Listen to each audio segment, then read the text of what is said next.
नमस्कार बंधुरा बांगला बागाने आपनादेरके स्वागत। आपनारा सबाई निश्चयई भालो आछेन और गाछके भालो राखार जन्य आपनादेरकेও भालो थाकते होबे। देखें आपनादेर सबार प्रिय बांगलार बागाने এই রজনীগন্ধা ফুলের স্টিকটি আবার নতুন করে বার হয়েছে। এর আগে কিন্তু অনেক কটা স্টিকই কিন্তু বার হয়েছিল, এবারেও কিন্তু মানে দ্বিতীয় স্টেপে আর কি এই স্টিকগুলি আবার নতুন করে বের হয়েছে। দেখেন স্টিকটি কিন্তু এখনো বড় হয়নি, দেখেছেন অনেকগুলো মানে ফুল ফুটবে আশা করছি এগুলো থেকে। তো যাই হোক, রজনীগন্ধার স্টিক আসার জন্য এই গাছকে কীভাবে পরিচর্যা করবেন না করবেন সবই কিন্তু আমার চ্যানেলে দেওয়া আছে। আপনারা সেই ভিডিওটি দেখে নেবেন, তাহলে আপনাদের অনেক সুবিধা হবে।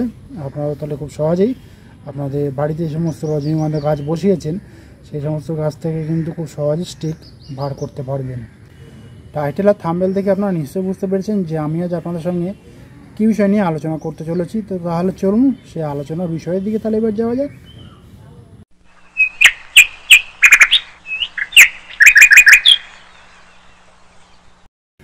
দেখেন ফুলগুলিকে দেখে আপনারা নিশ্চয়ই বুঝতে পেরেছেন যে এগুলি মানে কি ফুল গাছ। হ্যাঁ, ঠিকই ধরেছেন, এগুলি হলো বুগনভিলা ফুল গাছ।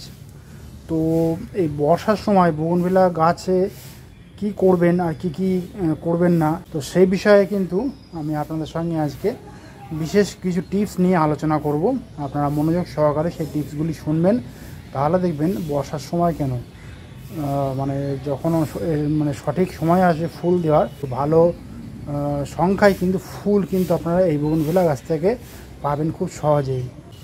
আর এই বর্ষার সময় একটু অন্যরকমভাবে পরিচর্যা করতে হবে এই গাছকে। তো দেখুন, ফার্স্টে আমি বলবো যে এই গাছ আপনারা কেমন ধরনের মাটিতে আপনারা রোপণ করবেন। দেখুন, এই গাছ কিন্তু দোআঁশ মাটিতে সবথেকে ভালো হয়। এঁটেল মাটি কিন্তু এই গাছ পছন্দ করে না, সেই জন্য এই গাছ যে মাটি পছন্দ করে ঠিক সেই রকম মাটি কিন্তু আপনারা তৈরি করে আপনারা এই গাছ বসাবেন। সব থেকে পছন্দ করে এই গাছ দোআঁশ মাটি, হালকা লাইট মাটি হবে, সেই মাটিতে কিন্তু এই গাছ খুব ভালো হয়।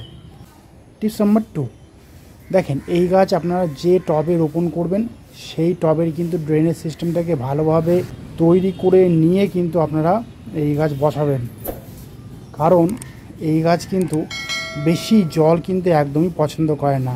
টিপস নাম্বার 3, গাছে কিন্তু কোনো রকমের শুকনো ফুল কিন্তু কখনোই আপনারা এই বর্ষার মধ্যে রাখবেন না, কারণ এই বর্ষার সময় যদি আপনারা গাছে কোনো শুকনো ফুল রাখেন তাহলে গাছে কিন্তু ফাঙ্গাসের আক্রমণ ঘটতে পারে।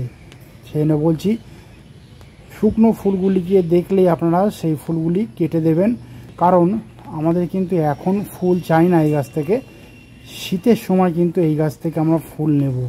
সেই জন্য এখন অনেক দেরি আছে, শুকনো ফুল কিন্তু কখনোই রাখবেন না।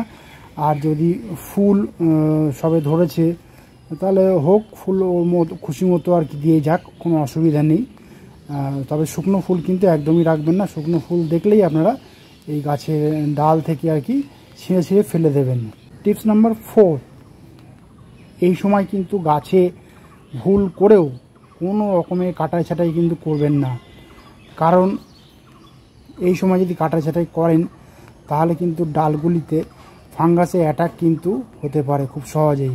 কারণ কিছু কিছু ভ্যারাইটির গাছ আছে সেগুলি মানে অতটা হার্ডি নয়, এগুলো যদিও দেশি ভ্যারাইটির গাছ, এই গাছগুলি কিন্তু খুবই হার্ডি গাছ। এই গাছে কিন্তু কোনো রকমের সমস্যা এই সময় যদিও কাটা ছাঁটাই করি তাহলে কিন্তু হবে না।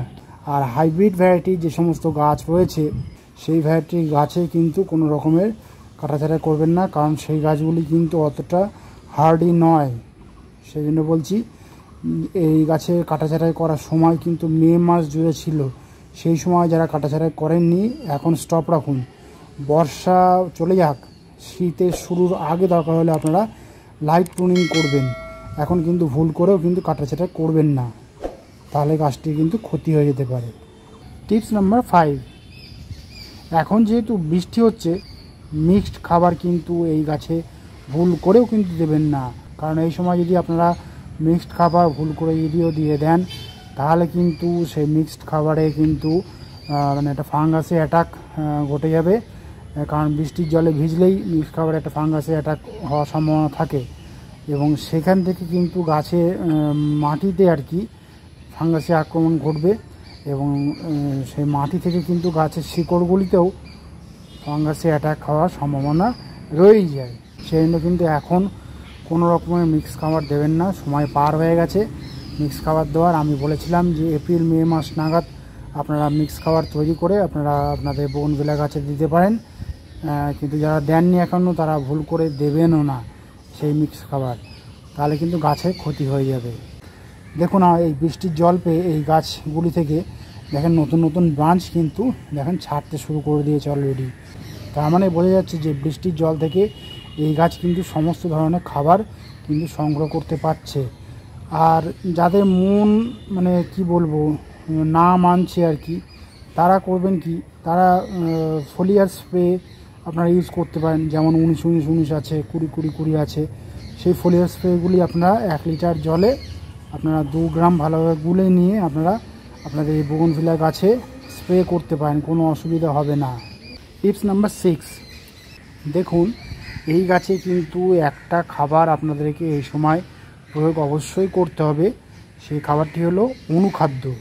ওই অনুখাদ্য কিন্তু এই গাছে স্প্রে করেই দিতে হবে, কারণ আমরা তো অন্য কোনো খাবার দিতে পারছি না। সেই জন্য অনুখাদ্য যদি স্প্রে করি সেই খাবার থেকে কিন্তু এই গাছ সমস্ত রকমের পুষ্টিমূল্য সংগ্রহ করতে পারবে এবং গাছের বৃদ্ধি দ্রুত ঘটবে। এবং এই বর্ষার সময়ও দেখবেন এরকম মানে ফুল কিন্তু ভালোভাবেই পাবেন আপনারা। অনুখাদ্য আপনারা মাসে অন্তত একবার আপনারা স্প্রে করবেনই, কারণ এই অনুখাদ্য যদি না দেন তাহলে কিন্তু গাছের পাতাগুলি এরকম ঝাঁ চকচকে আর কি থাকবে না, এবং এত সুন্দর সুন্দর গ্লেজও কিন্তু আপনারা পাবেন না এই গাছের পাতাগুলি থেকে। তো সেই জন্য বলছি আপনারা অনুখাদ্যটা মাসে অন্তত একবার স্প্রে করে যাবেন। 1 লিটার জলে 2 গ্রাম ভালোভাবে গুলে নিয়ে আপনারা সম্পূর্ণ গাছটিকে পুরো স্প্রে করে দেবেন, তাহলে দেখবেন এরকম নতুন নতুন ব্রাঞ্চ ছাড়তে শুরু করে দেবে এবং গাছের পাতাগুলিও এরকম ঝাঁ চকচকে থাকবে। টিপস নাম্বার 7, দেখুন এখন যেহেতু বৃষ্টি হচ্ছে এই গাছে কিন্তু ফাঙ্গাসের অ্যাটাক ঘটতেই পারে। সেই জন্য আমাদেরকে করতে হবে কি, মানে মিনিমাম অন্তত 15 দিন অন্তর, অর্থাৎ মাসে 2 বার এই গাছে আমাদেরকে ফাঙ্গিসাইড স্প্রে করতেই হবে। কারণ ফাঙ্গিসাইড যদি আমরা এই গাছে প্রয়োগ না করি এই বর্ষার মধ্যে, তাহলে কিন্তু এই গাছে ফাঙ্গাসের অ্যাটাক হয়ে যেতে পারে। সেই জন্য আগে থেকেই কিন্তু আমাদেরকে সেই দিক থেকে আর কি সতর্ক থাকতে হবে।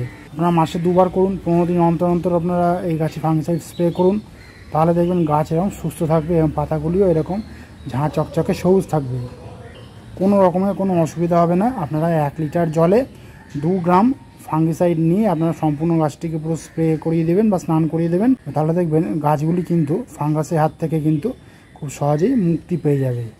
আর এখন যেহেতু বর্ষাকাল চলছে, কোনো কারণে বৃষ্টি জল যদি পাতায় দাঁড়িয়ে যায় দেখবেন পাতার উপরে একটা ব্ল্যাক স্পট পড়ে গেছে, তো সেটার কোনো চিন্তার কারণ নেই, সেই পাতাগুলিকে আপনারা ছিঁড়ে ফেলে দেবেন, তাহলে দেখবেন গাছটা ভালো থাকবে, ফাঙ্গাসের অ্যাটাক হওয়ার সম্ভাবনা মানে এই গাছে আর থাকবে না।